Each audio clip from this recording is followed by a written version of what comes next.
Saints, the Holy Spirit has been impressing upon my wife and I the reality of the pre-tribulation rapture.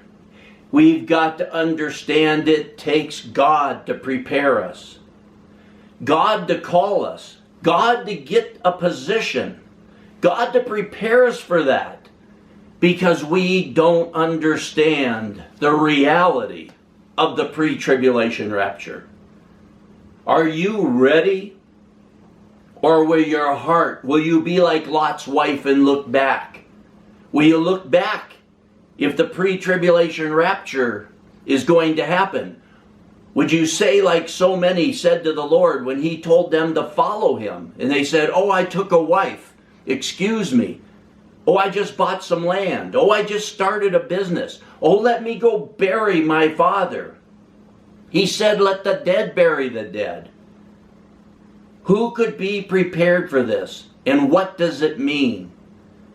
Because to be caught up immediately, saints, think of this. To be caught up immediately in the twinkling of an eye in the pre-tribulation rapture. Are you in a place? Has God prepared you? What if you have a sick mother, a sick relative, sick teenagers? What if you're involved in something? What if you started a business? What if you just taken a wife? Could you just drop that and be gone? He's not forcing anybody to go any place. He's calling those to the wedding feast. But those that were invited, the wedding feast, remember, was a feast the groom had at his father's house with his friends while the bride prepared herself. That's the pre-tribulation rapture. God is calling and preparing a people, but do you know what that means? Who is he prepared? Would you be ready to go? If he called you, if suddenly you were called to that feast, can you drop everything? Or will you turn back like Lot's wife and look back? It's not that you're going to lose your salvation. The tribulation will start and the latter-day rain will be poured out upon you and you will be made ready. But those at the pre-tribulation rapture, when everything seems fine, when life is going on, when they're buying, selling, trading, could you just go in a moment, in the twinkling of an eye? Or will you say, my mother is sick? A legitimate thing. I just took a wife. A legitimate thing. I just started a business. Nothing wrong with that. I got to go bury my father. Nothing wrong with that. Like when Elijah called Elijah, he said, first let me go say goodbye to his parents. Is there anything wrong with that? No, there's nothing wrong with those things, but it's where your heart is. It's where your desire is. It's where your needs lead you. The pre-tribulation rapture is for those that God has called and prepared and invited to that.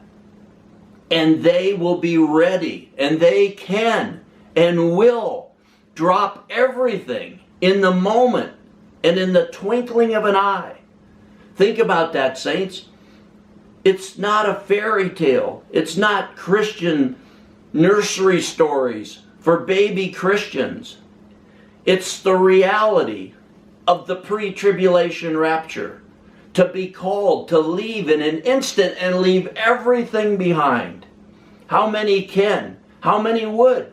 How many in a good heart would say, excuse me, I can't go. My wife's sick. My kids are sick. I can't leave this. I can't do this. Oh, I just started that. Please excuse me, as you see in so many of the Lord's stories. That's the reality of the pre-tribulation rapture. God is calling and preparing a people because the ones that were invited, they're too busy. They got too many things to do. And God's looking. He's calling the blind, the lame, the weak. He's calling us who will lay down everything in the moment and the twinkling of an eye and go with him to the wedding feast at his Father's house while the bride prepares herself. That's the reality, saints. That's the things we don't see. That's the things you haven't been told. You see in the church of Philadelphia that he said in Revelation 3:10, this is the next to the last message to the church in the book of Revelation. In the church of Philadelphia, he had not one bad thing to say. And he told them in Revelation 3:10, because you have kept the word of my perseverance, because you have kept the word of my perseverance, you've persevered, I also will keep you from the hour of testing. This isn't just saying everybody and anything that ever said yes. It's a condition, and he has not one bad thing to say. And he says to them, I will also keep you from the hour of testing, that hour that is about to come upon the whole world to test those who dwell upon the earth. He said he would keep them from that. Now Laodicea, the last message to the church in the book of Revelation, what does he say to them? In Revelation 3, starting in verse 15, I know your deeds, that you, after speaking to Philadelphia, having not one bad thing to say, and saying he would keep them from that hour of testing, to the church of Laodicea, the last message to the church, he says, I know your deeds, that you are neither cold nor hot. I would that you were cold or hot, because God hates mixture. The ones that are mixed in the world, loving the world, the things of the world. They love Egypt. They love Babylon. They serve the flesh. They're Christians, but they love those things. They're not hot, they're not cold, they're mixed. Verse 16, so because you are lukewarm and neither hot nor cold, I will spit you out of my mouth. Does that sound like rapture, saints? That's the last message. That's the church of Laodicea. That's the church that goes into the tribulation. That's the bride that will make herself ready. That as you read more about Laodicea, she's not dressed. She's not ready. She's naked. She's not ready for her wedding. And they want to tell you, no, all the church gets raptured before the tribulation. And that we've seen before, and I'll read it again, can't be true. Because in Revelation 7:9, after these things, I looked, and behold, a great multitude, which no one could count. John sees this multitude of people in this vision, this revelation he's seeing. He sees a multitude of people which no one could count, from every nation, and all tribes, and all peoples and tongues, standing before the throne and before the Lamb, clothed in white robes, and palm branches were in their hands. So John sees this people. And then in verse 13, one of the 24 elders that was around the throne, and one of the 24 elders answered, saying to me, these who are clothed in white robes, who are they? And where are they from? So one of these 24 elders asked John, this people you've seen from every nation and every tongue and every tribe and every peoples, clothed in white, who are they? Where did they come from, John? And what does John say? And I said to him, my Lord, you know. And he said to me, these are the ones who come out of the great tribulation, and they have washed their robes and made them white in the blood of the Lamb. So you see this people from every tongue and tribe and nation and people upon earth standing there before the throne. And one of the elders asked John, who are they? And he tells them, these are the ones who come out of the great tribulation. Laodicea, the church that's loving the world, the church that when the Lord calls them, they say, I took a wife, I started a business, I got to go bury my father. They all have things to do. They're all busy in the world. Those aren't evil things. The pre-tribulation rapture requires you to drop all those things instantly. Who can do that? Who? The ones that God has prepared. The ones that God has called, that answered the call. And He has to prepare them. If the pre-tribulation rapture was going to happen and you knew it in 5 minutes, what a vast amount of people would say, oh, I just took a wife, I got to take care of her. I just started a business. I got to go bury my father. I've got to do this. I've got to do that. I've got a sick mother I take care of. The tribulation's coming. I can't leave her behind. I have teenage kids that are not saved. I'd rather be here and preach to them, and they'll be saved, and they'll be part of this great multitude. See, God is calling a people for the pre-tribulation rapture, but God is also preparing a people, Laodicea, that will go into the first 3.5 years of the tribulation, not as punishment, but the latter-day rain will be poured out upon them, and they'll preach the gospel to all these peoples in every nation, tongues, and people and nation. Each Christian in their own area and country and language will be preaching the gospel. Don't you see that?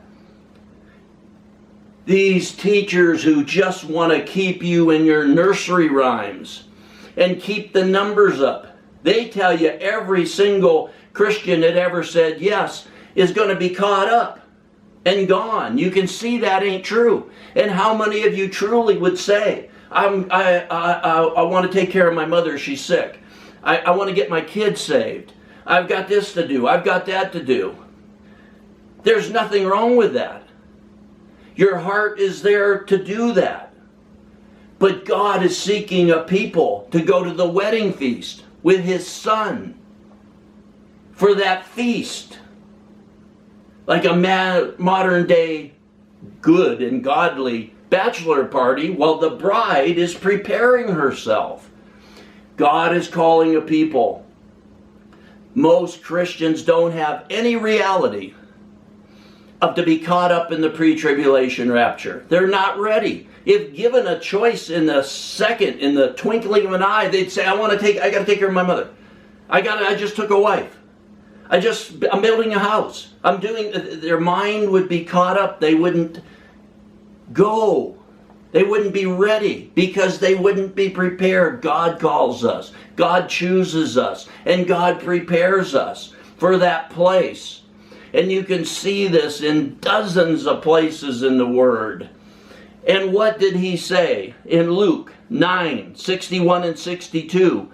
And another also said, Lord, I will follow there, but let me go bid farewell to those who are at home at my house. And Jesus said unto him, no one having put his hand to the plow and looking back is fit for the kingdom of God.